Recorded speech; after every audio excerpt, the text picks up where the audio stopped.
সংসদ সদস্য নির্বাচিত হলে কালশী ও মিরপুর এলাকার মানুষের দীর্ঘদিনের উচ্ছেদ আতঙ্ক দূর করে অস্থায়ীদের স্থায়ী পুনর্বাসনের ব্যবস্থা করা হবে, এমনটি জানিয়েছেন ঢাকা ১৬ আসনের ধানের প্রার্থী আমিনুল হক। বুধবার দুপুরে মিরপুর ও কালশী এলাকায় গণসংযোগকালে তিনি বলেন, অবকাঠামোগত উন্নয়নের পাশাপাশি জলাবদ্ধতার সমস্যা সমাধান এবং কবরস্থানের ব্যবস্থা করা হবে।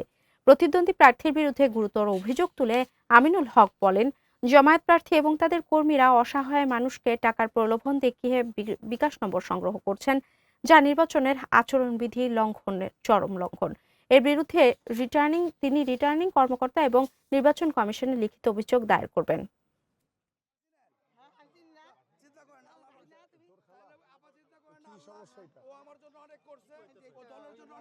আমার এই এলাকার সবার আগে আমাদের স্থায়ী পুনর্বাসন করা অত্যন্ত জরুরি, কারণ এই মানুষগুলো দীর্ঘদিন ধরে প্রতিটি মুহূর্তে উচ্ছেদের আতঙ্কে ভোগে এবং এই এলাকাতে হিন্দু অধ্যুষিত একটি এলাকা রয়েছে, যাদেরকে নিয়ে আমরা প্রত্যেকটি মুসলমান, হিন্দু, বৌদ্ধ, খ্রিস্টান সবাই যাতে একটি পরিবারের মতো বসবাস করতে পারি, একটি সম্প্রীতির সমাজ আমি গড়তে চাই।